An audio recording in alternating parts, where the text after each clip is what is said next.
Amém, amém. Eu louvo a Deus por essa oportunidade também, por todo o carinho com que você sempre me trata, desde o do convite, dos comentários, das mensagens, a gente recebe esse carinho muito bom, né? Quando a gente tem esse carinho uns pelos outros. Então, Deus colocou uma palavra no meu coração, que se encontra aqui em Primeiras Reis, no capítulo 17.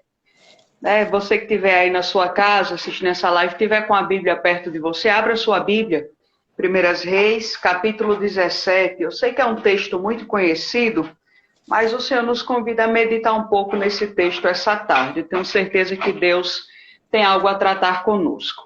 Primeiras Reis, capítulo 17, eu vou começar a ler para a gente ganhar tempo. Diz o seguinte: Então Elias, o tisbita, dos moradores de Gileade, disse a Acabe: Vive o Senhor, Deus de Israel, perante cuja face estou, que nesses anos nem orvalho nem chuva haverá, senão segundo a minha palavra. Verso 2. Depois veio a ele a palavra do Senhor, dizendo: Vai-te daqui e vira-te para o oriente e esconde-te junto ao ribeiro de Querite, que está diante do Jordão. E há de ser que beberás do ribeiro. E eu tenho ordenado aos corvos que ali te sustentem. Foi, pois, e fez conforme a palavra do Senhor, porque foi e habitou junto ao ribeiro de Querite, que está diante do Jordão. E os corvos lhe traziam pão e carne pela manhã, como também pão e carne à noite, e bebia do ribeiro. E sucedeu que, passados os dias, o ribeiro secou, porque não tinha havido chuva sobre a terra. Nós vamos ler o verso número 9 agora. Levanta-te e vai para Sarepta, que é de Sidom, e habita ali. Eis que ordenei ali a uma mulher viúva que te sustente. Esse texto que a gente leu é muito conhecido. Quantas mensagens nós não já ouvimos a respeito desse texto, do sustento de Deus que Deus manda para o profeta Elias, mas nós precisamos observar algumas coisas que estão aqui no texto tão claras, mas às vezes a gente, na nossa pressa, a gente lê e acaba passando desapercebido.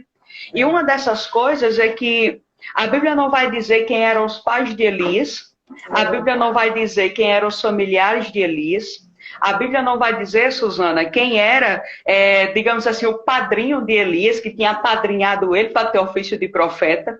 A Bíblia não vai contar a história de quem veio antes dele, então a gente não sabe se a história foi de sucesso ou de fracasso. A gente não sabe nada além de Elias era um tisbita, habitador de Gileade. E aqui tem a primeira grande revelação de Deus para nós nessa tarde. E é o que, Luísa? O que tem aí que eu não estou vendo? Eu vou te explicar. Elias é a prova de que eu não preciso esperar que alguém que veio antes de mim faça alguma coisa grande para que eu possa fazer algo grande para o Senhor. Existem pessoas que, assim como eu, não vieram de uma família totalmente evangélica. Minha família veio se converter muitos anos depois que eu nasci ao Senhor, mas antes eu não tinha gente evangélica na minha família. Então ninguém conhecia o Evangelho, eu não ia crescer dentro do Evangelho, mas Deus, por sua misericórdia, nos trouxe para perto. Mas Elias não tem na sua história um pai profeta, uma mãe profetisa, um pai sacerdote. A Bíblia não fala nada disso. O que a Bíblia diz é: Elias, morador de Gileade, se levanta para profetizar. Então eu não sei quem é a sua família, você que está aqui assistindo, eu não sei qual é a história de quem veio antes de você. Talvez a história de quem veio antes de você é como algumas que a gente já ouviu por aí, Suzana, que veio de uma família de drogados, veio de uma família de pessoas que se prostituíam, veio de uma família de alguém que era viciado em bebidas, alguém que era viciado em maltratar a esposa, uma mãe que era viciada em maltratar os filhos, mas foi você que está aqui nessa live que Deus escolheu para fazer a diferença. Mesmo que ninguém entenda ou saiba a sua história anterior, ninguém precisa saber o que veio antes de mim. As pessoas precisam saber aquilo que Deus está fazendo comigo agora. E o que Deus tem para mim e para você agora é usar a minha e a sua vida para fazer a diferença. Elias se levanta para profetizar num cenário deplorável. Porque quando Acabe começa a reinar, a Bíblia vai dizer que ele fez coisas piores do que o pai dele fez. E o que é que o pai de Acabe fez, Luísa? Ele colocou no meio do povo de Deus a adoração aos deuses estranhos. Então Acabe continua aquilo que o pai dele tinha começado. Mas ele faz algo ainda pior, porque a Bíblia vai dizer que ele se casa com Jezabel. E aqui está um dos maiores declínios da vida de Acabe, porque Acabe casa com Jezabel, e Jezabel é aquele tipo de mulher, que talvez você conheça algum aí por perto de você, que o marido fala que ela quer ter mais voz que o marido, que ela quer fazer mais do que o marido, que ela não baixa a cabeça para o marido, que não é obediente ao marido. Não é a mulher sábia que Provérbios vai dizer, é a mulher tola, que toma a frente de todas as coisas. Então Jezabel é uma mulher tola, uma mulher perturbada, uma mulher perdida.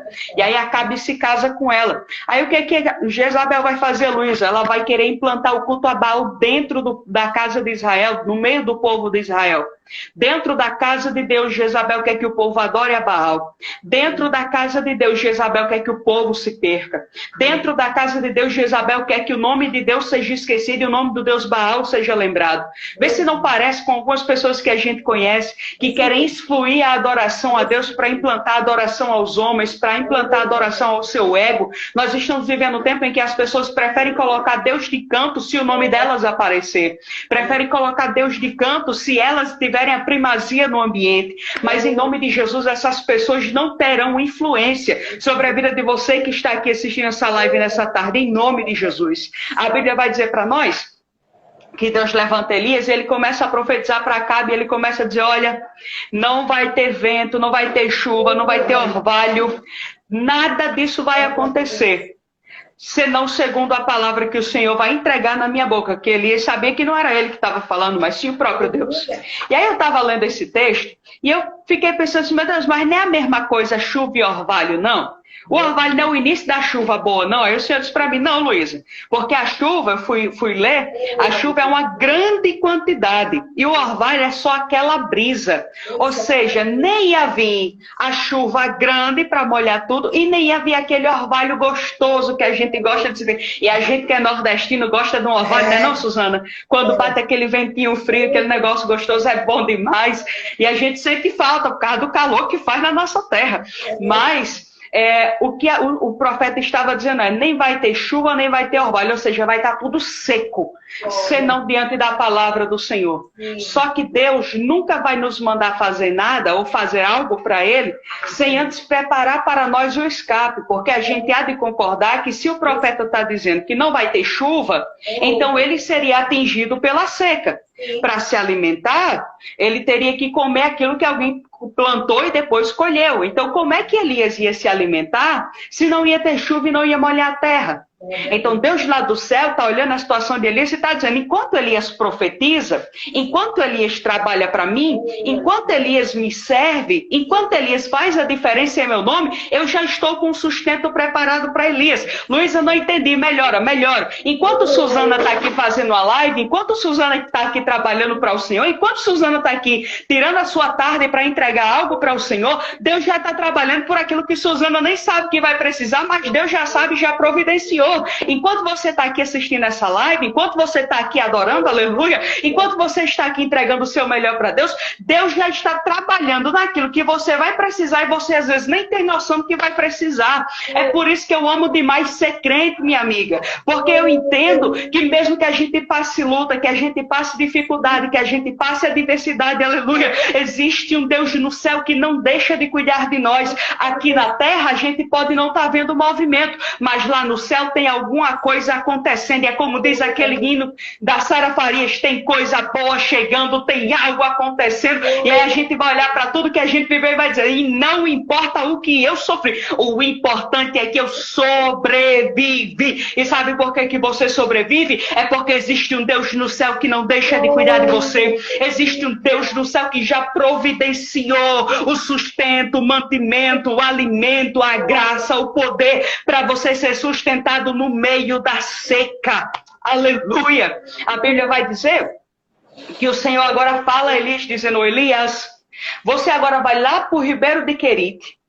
E quando você chegar lá, eu já tenho ordenado, primeiro que você vai beber do ribeiro. Então Deus está dizendo, enquanto você estiver lá, vai ter água. Mesmo que não tenha chuva, mas vai ter água. Deus começa a mostrar as impossibilidades e as soluções para as impossibilidades para Elias. Ele vai dizer, você vai viver e beber do ribeiro. Só que ele vai continuar dizendo uma coisa muito interessante. A gente precisa, quando lê a Bíblia, prestar atenção até nos tempos verbais das coisas. Porque ele vai dizer, e eu tenho ordenado. Então, se ele tem ordenado, é porque a ordem já foi liberada, está esperando só você chegar lá para poder ser cumprida. Sim. Aleluia! Eu estou pregando aqui para gente que gosta de Bíblia que nem eu e que nem Suzana. Enquanto Deus está te dando a ordem, o sustento já está lá preparado. Você não está vendo, mas já foi ordenado. Você não está vendo, mas já está acontecendo. Você não está vendo. Às vezes a gente fica, Suzana, que nem o povo no meio do mar vermelho, e aí o povo assustado, aterrorizado, a Bíblia vai dizer que à noite começou a soprar um vento. E alguns estudiosos dizem que enquanto eles adoravam a Deus, o vento soprava de lá da outra ponta onde eles não poderiam ver até chegar a eles. Só que eles estavam aqui adorando e não estavam vendo nada acontecer. É a mesma coisa que Deus está fazendo aqui com Elias. Ele não está vendo, mas Deus já mandou a ordem. É que nem Deus está fazendo na minha e na sua vida. Nós não estamos vendo, mas a ordem já foi liberada. Nós não estamos vendo, mas já tem movimento acontecendo. Nós não estamos vendo, mas ele está trabalhando. Eu conheci um pregador uma vez que disse para mim, Luísa, essa história de que Deus trabalha em silêncio é mentira, e eu discordei dele, porque às vezes Deus trabalha tão silencioso, mas tão silencioso que a gente olha para o céu e diz, Deus não está fazendo nada, Deus não está movimentando nada, quando na verdade Deus já está trabalhando, movendo águas, Deus já está trabalhando, abrindo janela, porta do céu para abençoar a crente, Deus já está trabalhando onde a gente nem imagina. Existe trabalho de Deus que a gente vai ver o movimento, mas existe também trabalho de Deus que a gente não vai ver nada se mover, nada acontecer. E quando a gente menos esperar, a gente vai dizer, mas de onde foi que isso surgiu? De onde foi que isso saiu? E então nós entendemos, Deus estava em silêncio, mas estava trabalhando. Alabacandaraia. Deus estava em silêncio, mas estava cuidando de mim. Deus estava em silêncio. Eu pensei que ele tinha me abandonado, mas ele estava preparando tudo para eu receber, para eu viver, para eu poder sobreviver no meio da seca, da escassez, do tempo difícil. Deus não abandona os seus. Ele promete, ele fala que vai ter escassez, aleluia, mas ele também promete que haverá sustento no meio da escassez. Oh, aleluia. A Bíblia vai dizer para nós então que o profeta vai, e Deus já tinha ordenado que os corvos sustentassem o profeta, aleluia. Aí a Bíblia vai dizer que Elias faz conforme a ordem do Senhor, ele obedece à ordem de Deus. Um diferencial que Elias tem na sua vida para poder viver os milagres de Deus é que ele obedece à voz do Senhor. Não adianta a gente querer milagres sem obediência. Sim. Porque milagres sem obediência não existe. Se Deus me dá uma ordem, eu primeiro tenho que obedecer sua ordem para poder viver o milagre. Hoje em dia as pessoas estão querendo inverter as coisas. Elas querem um milagre para depois obedecer. Querem um milagre para depois se entregar para ele. Querem um milagre para depois adorar ele. Só que está errado isso. Primeiro a gente entrega, primeiro a gente adora, primeiro a gente obedece e depois o milagre chega. Aí a Bíblia vai dizer para nós que Elias vai para o ribeiro de Querite. E para quem não sabe, Querite significa cortar, moldar, deixar do tamanho certo. Talvez Deus tenha levado Elias para Querite também, para ensinar uma lição para ele. Para ensinar a ele que não era ele quem se sustentava, quem sustenta ele é Deus. Para ensinar o princípio da dependência de Deus, que eu recebo aquilo que Deus tem preparado para mim no tempo que Deus quer que eu receba. Por que no tempo, Luísa? Porque a Bíblia vai dizer que os corvos traziam carne pela manhã e à noite, então tinha um tempo determinado para poder trazer aquela carne, aquele pão para o profeta. As ordens de Deus e aquilo que ele tem para liberar na nossa vida tem um tempo determinado. A gente é que é avexado demais, agoniado demais e quer que aconteça no nosso tempo. Aí a gente tenta dar um jeitinho, a gente tenta mexer, a gente tenta falar com alguém, só que nunca dá certo. Já percebeu? Quando a gente tenta fazer as coisas do nosso jeito, a gente tenta e sempre tá com a cara na parede. Por quê, Luísa? Porque não é o tempo de Deus. Mas quando chega o tempo de Deus, as coisas acontecem de uma forma perfeita. A Bíblia vai dizer para nós que os corvos vão trazendo esse mantimento para o profeta. E quando eu fui ler sobre os corvos, eu pude observar que os corvos são carnívoros. Então os corvos estão aqui nas garrinhas, segurando a carne e sentindo o cheiro. Aleluia! Sentindo o cheiro. Talvez até pelo cheiro, sentindo o sabor. Já viu comida que a gente sente o cheiro, parece que a gente sente sabor também? Vocês são crentes que estão aqui, vocês vão entender o que estou falando, que de comida crente entende.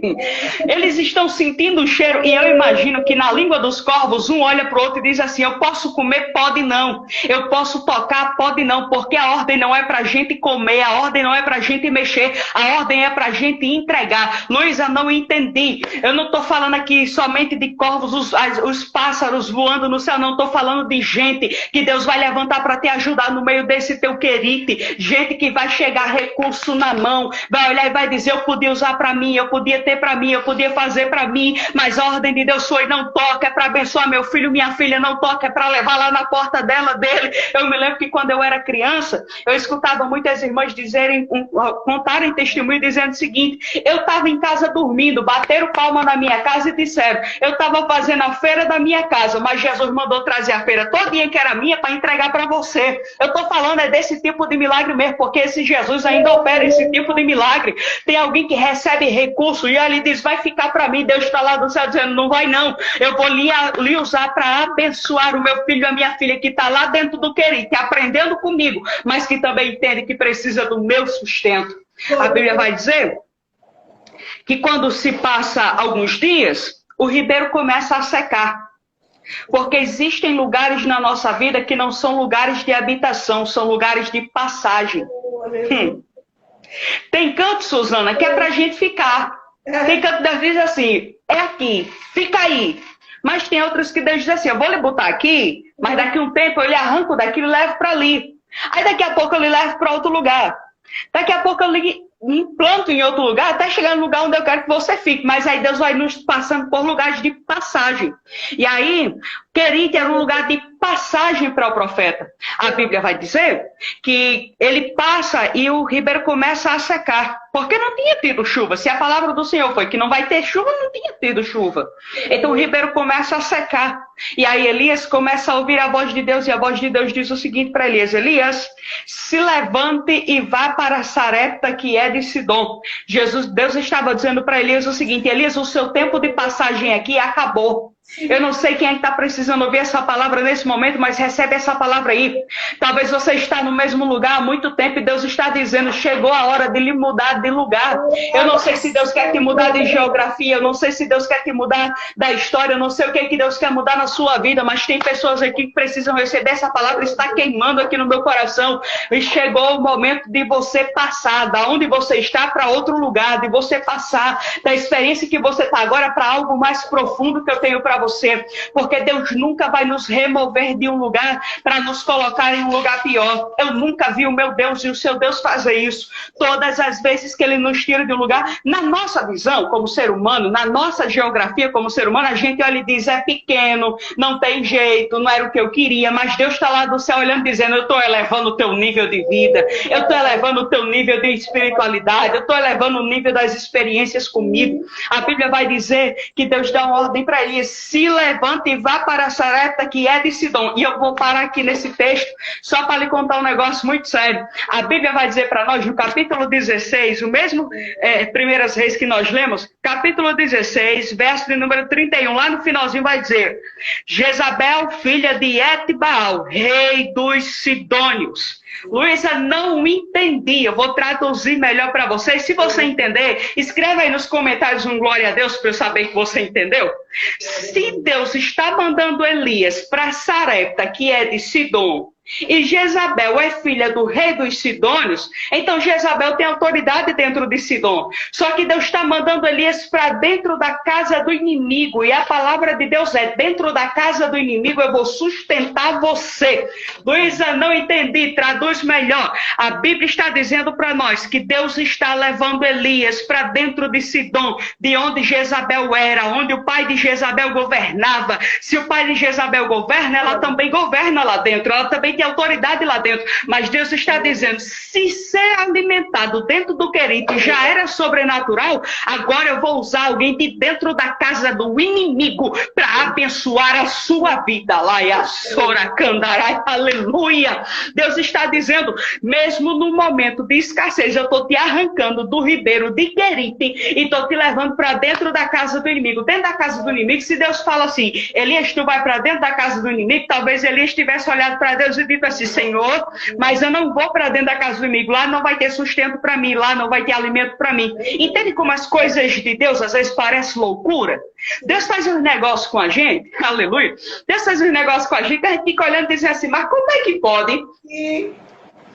Como é que vai acontecer esse negócio? Com certeza, você que está aqui nessa live, Suzana, já passou por experiência, que eu já passei por experiência assim, que a gente olha e diz, mas Senhor, como é que vai ser? E de onde é que vai sair? Como é que eu vou fazer? Jesus, mas ali naquele lugar eu não vou frutificar nunca. Ali naquele lugar não tem crescimento para mim. Ali naquele lugar não tem sustento para mim. Deus te trouxe aqui nessa live para te dizer, eu estou te levando para o lugar mais improvável possível para lhe mostrar que quem cuida de você sou eu. Para lhe mostrar que quem te sustenta sou eu. Para lhe mostrar que quem te alimenta sou eu. O inimigo pode até pensar que reina, mas quem ordena e quem dá o livramento sou eu. Aleluia. A Bíblia vai dizer que ele vai. E olha só que coisa interessante, porque a Bíblia vai usar o mesmo tempo verbal que foi usado para dizer que Deus já tinha ordenado aos corvos para sustentar o profeta. A mesma Bíblia vai dizer para nós, eu já ordenei a uma mulher que te sustente. Já tinha outra ordem liberada. Meu irmão, se você não glorificar aí na sua casa com isso, tem algum problema com você.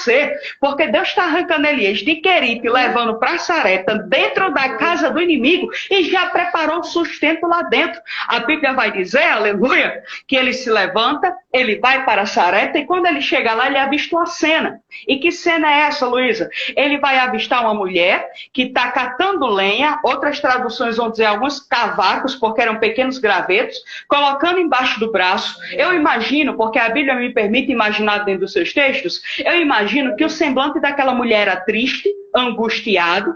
Por que, Luísa? Porque existia já uma sentença declarada que ela mesma declarou sobre a vida dela. E que sentença era essa, Luísa? Nós vamos chegar lá. A Bíblia vai dizer para nós que o profeta olha para aquela mulher e diz assim, por favor, me traga um pouco de água. O que o profeta estava pedindo era simples, me dê um copo d'água que eu estou com sede. E aí a mulher se vira para pegar água, e aí de repente ele diz, mas espera aí, me traz também um pedaço de bolo. Outras traduções bíblicas vão dizer um pedaço de pão. Seja pão, seja bolo, ele pediu comida. Ela se vira para ele e como toda boa mãe que já está preparando a comida para o seu filho, ela se vira e diz, eu estou juntando esses cavacos aqui que está embaixo do meu braço, sabe para quê? Para fazer a comida, eu vou comer, o meu filho vai comer e a gente vai esperar a morte junto. Olha a dimensão da sentença que existe sobre a vida dessa família. Essa mulher está olhando para a situação e está dizendo assim, na minha cabeça, sobre mim, já existe uma sentença, eu vou morrer e o meu filho também. Para uma mãe chegar ao ponto de olhar e dizer, eu já estou sentenciada a morrer junto com o meu filho, imagina a dor que essa mulher não está sentindo. Eu não fui mãe ainda, mas eu sei que a Suzana é mãe, tem outras pessoas que aqui são mãe. Imagina se olhar para o seu filho e dizer, a gente vai comer e vai morrer? A gente vai comer e acabou a vida? A gente vai comer e acabou tudo? Mas existia uma palavra de Deus liberada, e a palavra de Deus não era que ia morrer. A palavra de Deus, a sentença do Senhor, é que haveria sustento dentro da casa daquela viúva. E aí o profeta, que diferente do sacerdote, ele traz a palavra de Deus ao povo, porque o sacerdote, ele pegava a palavra de Deus, do povo e levava para Deus, mas o profeta traz a de Deus para o povo. E aí o profeta, ele simboliza a presença de Deus dentro da casa daquela mulher. E aí o profeta olha para ela e diz assim, faça primeiro para mim. Porque quando você fizer para mim, aleluia, a farinha da panela não vai acabar, o azeite da botija vai sobrar até que venha chuva sobre a terra. Sabe o que Deus estava dizendo para aquela mulher? Enquanto você está fazendo para você, a sentença sobre você é morte. Enquanto você está vivendo para você, a sentença sobre você é morte. Mas quando você fizer primeiro para mim, você vai ver aquilo que era sentença de morte se transformar em sentença de vida. Quantos de nós e quantas de nós não já ouvimos sentenças sobre a nossa vida? Eu me lembro que quando minha mãe engravidou de mim, ela me conta a história que o meu avô olhou para ela e disse assim: essa criança aí não vai ter futuro. E quantas pessoas olharam para mim quando eu era mais nova e diziam assim: Luísa vai ser a mulher do pior bandido, Luísa não tem futuro, não vai ter jeito para Luísa dá trabalho demais. Eu morava com minha avó, bichinha, teve muito trabalho comigo na infância. E as pessoas diziam para minha avó, chegaram até a dizer assim: não traga Luísa nem para a igreja mais, porque ela dá trabalho demais. As sentenças vão sendo colocadas, e quantos dos que estão aqui não já receberam sentenças sobre a sua vida? Já disseram que sua família não ia ter jeito, já disseram que seus filhos não iam ter jeito, que sua família ia desandar, que não ia dar certo no trabalho, que o ministério não era para você. Tantas sentenças a gente carrega, e às vezes, Suzana, a gente fica com um fardo tão pesado nas nossas costas que a gente esquece que o fardo que a gente tem que carregar é leve e suave, que é o fardo de Jesus. Mas a gente carrega tantos fardos de sentenças que colocam sobre nós, que o fardo que era para ser leve, que é do Senhor, se torna até pesado para a gente carregar. Aí a gente perde o prazer de viver, a gente perde o prazer de adorar, a gente perde o prazer de cultuar. Por quê? Porque existem muitas coisas, muitas sentenças sendo colocadas sobre a gente. Mas hoje eu vim aqui nessa tarde para dizer para você que não existe sentença humana ou sentença do inferno que Jesus não seja capaz de quebrar. Porque lá na cruz do Calvário foi derramado um sangue poderoso, carmesim, que nos redimiu dos nossos pecados e que apagou a sentença. A Bíblia vai dizer que a sentença sobre nós que era de morte, ele transformou em vida. E sabe o que foi que ele fez? Todas essas sentenças pesadas, ele pegou. Quem me conhece, já me viu pregar, sabe que às vezes eu gosto de representar. Ele pegou aquela sentença, imagina que aqui está a sentença da tua vida: morte, escravidão, fim de vida, não tem jeito. E na cruz do Calvário, sabe o que Jesus fez? Ele rasgou todas as sentenças, ele rasgou as palavras de maldição, ele rasgou aquilo que a gente chama de maldição hereditária. Lá na cruz do Calvário, aleluia, ele rasgou aquilo que te impossibilitava de chegar perto de Deus. Lá na cruz do Calvário, eu não ia nem falar isso aqui, mas Deus está mandando falar, eu estou obedecendo. Lá na cruz do Calvário, ele rasgou o que disseram que a tua família não ia ter jeito. Ele rasgou aquilo que disseram sobre você, que você não ia ter futuro. Ele rasgou, disseram que você ia se acabar, que ia morrer, que alguém ia morrer nas drogas. Mas Jesus chegou primeiro que o inferno, primeiro que a palavra, primeiro que a maldição. Jesus chegou primeiro sobre a sua vida. Oh, aleluia! Aleluia! Aquela mulher está desesperada. Sim. Ela quer comer e morrer junto com o filho. Ela está agoniada com aquilo. Sim. E aí o profeta diz: faz para mim. Ela triste, coitada, eu imagino. Sim. Pega o restinho das coisas que tem, vai cozinhando, vai fazendo. Eu imagino que a gente, que a mulher gosta de cozinhar, a gente sabe bem que tem hora que a gente cozinha mais para orar do que para cozinhar, né? Sim. E aí, eu imagino ela cozinhando e dizendo: poxa, não vai ter água sobre a terra, não vai ter colheita. Poxa, não vai ter água sobre a terra, as azeitonas não vai dar, os pés de azeitona não vai dar azeitona, não vai ter prensa, não vai ter azeite. Agora acabou-se tudo. Se eu já ia morrer depois de comer, agora é que eu morro mesmo. Mas se for a palavra de Deus, vou obedecer. Já viu a ordem de Deus que a gente cumpre duvidando, mas a gente cumpre? Sim. Era o que essa mulher estava fazendo. E aí, a Bíblia vai dizer para nós que a farinha da panela, aleluia, não acabou. E o azeite da botija também não acabou. Mas sabe por que eu glorifico a Deus? É porque a Bíblia vai dizer para nós que ela e toda a casa dela se alimentaram daquilo que foi multiplicado sobre a vida dela. Luísa, não entendi. Se tinha familiar perto, se tinha familiar longe, foi atingido pela dimensão de uma entrega que aquela mulher fez. Porque se uma escolha errada que eu faço atinge a minha família, uma escolha certa também atinge a todos que me rodeiam. E aí aquela mulher que antes tinha uma sentença de comer e morrer com o filho, agora está comendo ela, está comendo o filho. Se chegar a mãe Luísa, come também. Se chegar a irmã Luísa, come também. Se chegar sobre... Eu não sei se você está entendendo a dimensão do que eu estou pregando aqui nessa tarde, mas eu estou dizendo para você que Deus, Ele é poderoso para te sustentar no meio das secas da vida. Ele é poderoso para te sustentar no meio dos desertos da vida. Eu não sei se você está na fase de ir para o Ribeiro de Querite e ser moldado para deixar do tamanho certo, do jeito que Deus quer. quer, ou se você está na fase de entrar dentro da casa do inimigo, ou seja, da impossibilidade sobre a sua vida, seja em um cenário, seja em outro, o que me anima é saber que já existe uma palavra do céu liberada. Eu tenho ordenado, eu acho que a palavra-chave para essa tarde para nós é: eu tenho ordenado. Ordenado o que, Luísa? Ordenado sustento, ordenado livramento, ordenado tudo que você precisa antes mesmo de você precisar. Porque a gente pensa, Suzana, que Deus vai preparar a bênção para nos dar. Muito pelo contrário, já está prontinha, está linda, maravilhosa. Só que é a gente que não está pronto para receber. Aí às vezes a gente tem que passar por querido e para ser moldado para receber. Sabe? Às vezes existe em nós um pouquinho de ego, um pouquinho de soberba, um pouquinho do eu, um pouquinho de ignorância, um pouquinho de uma coisa, um pouquinho de outra, que impossibilita a gente de receber aquilo que já está preparado. Mas aí Deus já deixou tudo pronto, só basta a gente entrar no prumo, na linha daquilo que Ele tem para nós.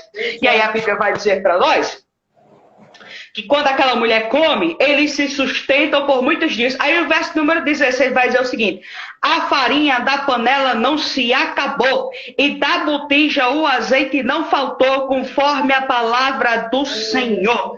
Aleluia! A palavra do Senhor para nós nessa tarde é: faça primeiro para mim. Eu lembro, eu graças a Deus tenho 24 anos de idade, né? Mas eu já vivi muita coisa. Às vezes eu comento com minha mãe e digo: mãe, eu já vivi tanta coisa que eu acho que se eu tivesse 30. Longe de Jesus eu não tinha vivido metade. O que está acontecendo nesse texto é exatamente isso. Primeiro ela fez para o profeta, ou seja, ela fez para o Senhor, para então receber do Senhor aquilo que Ele tinha preparado para dar. Deus existe sustento já preparado para você no querido. Luísa, mas eu estou na fase da impossibilidade. Luísa, eu estou nessa fase aí que Elias teve que entrar, de entrar na casa do inimigo para poder receber sustento. Não seja por isso, Deus já ordenou o sustento sobre a tua vida. Nessa tarde, saia dessa live ciente de uma coisa: Ele já ordenou. Essa é a palavra-chave para tarde. Essa é a palavra-chave. Guarda isso no seu coração aí. Guarda isso nessa tarde. Ele já ordenou. Quando você estiver triste, se lembre: Ele já ordenou. Quando alguém vier rir da sua cara porque sua despensa está vazia, porque sua conta está meio no negativo, porque as coisas estão desandando, porque teu marido está querendo sair de casa, porque tua mulher te trata mal, porque teus filhos parecem estar se perdendo, se lembra dessa tarde e começa a falar no seu coração. Já tem gente escrevendo aqui, ó: Ele já ordenou. Ele já ordenou. Alguém vai olhar para você e vai dizer: tá ficando louca, mulher, tá ficando doida, minha irmã. E você vai dizer: não, eu me lembro das promessas que Ele fez, e Ele me disse: já tem sustento preparado. Ele já ordenou sobre a minha vida que nada irá faltar. Então recebe essa palavra no seu coração. Deus já ordenou o sustento, o alimento, o mantimento. Eu não sei como é que vai chegar. Eu sei é que vai chegar, porque é uma ordem direta do céu. Até o inferno tem que obedecer aquilo que Ele manda. Em nome de Jesus, eu agradeço a oportunidade. Glória a Deus, que coisa linda. Meu Deus do céu. Deus abençoe tua vida, Luísa. Que palavra gloriosa. Meu Deus do céu. Minha amiga, faz uma oração aí, faz o convite que tiver alguém para Jesus nessa tarde, tá bom? Tá certo. Então, diante de tudo que foi pregado, diante desse Deus grandioso que foi apresentado, gostaria de saber se tem alguém que está aqui, que ou está afastado, ou ainda não é crente. Você que parou nessa live aqui essa tarde, você está tendo a oportunidade não só de participar de uma live, mas participar de um culto. Sim. De adoração, de entrega, e que Deus se faz presente. Eu quero saber de você que está aí na sua casa nesse momento, se você gostaria de entregar a sua vida para Jesus. Seja para voltar, seja para aceitar, fica à vontade, escreve nos comentários aí, para que a gente possa orar por você. Porque Deus tem mudança de vida para você. Deus tem coisas novas para você viver. Deus, Ele é um Deus que cuida de nós dos mínimos detalhes. E eu tenho o costume de dizer que passar lutas e dificuldades sem Jesus é a mesma coisa que a gente ter morrido. Porque tudo desanda e parece que não tem jeito. Mas quando a gente passa, quando a gente vira crente, a gente não deixa de passar luta, não. Muito pelo contrário. Às vezes a gente passa algumas coisas até mais pesadas. Mas sabe por que quem é crente não deixa de ser crente? Não para. Porque a gente sabe que mesmo no meio da luta, Jesus está conosco. Sabe por que a gente está aqui? Porque a gente sabe que mesmo no meio das adversidades, Ele não deixa de cuidar de nós. E é esse Jesus que está aqui nessa tarde, se você está aqui que está afastado ou não é crente, esse Jesus está aqui querendo salvar a sua vida. Então eu quero saber, tem alguém para entregar a sua vida para Jesus nessa tarde? Se tiver, sobe o comentário aí, porque a gente quer orar por você. A gente quer interceder por sua vida. A gente quer entregar a sua vida nas mãos do Senhor. Nós estamos aqui para orar por você. Tem alguém para Jesus? Eu vou tomar uns golinhos d'água aqui. Enquanto isso, você sobe aí se você quer aceitar Jesus para a gente orar por você. Glória a Deus. Deus abençoe a vida de cada um de vocês que está aí. Vem para Jesus nessa tarde. Deus abençoe, Letícia. Oh, aleluia. Glória a Deus. Glória a Deus. Nós temos alguém para Jesus nessa tarde? Glória a Deus. Parece que somos todos crentes aqui. Glória a Deus por isso. Aleluia. Gente, eu vou fazer o seguinte. É para fazer oração, não é isso, Suzana? Agradece por essa palavra, Luísa. Maravilhosa. Amém.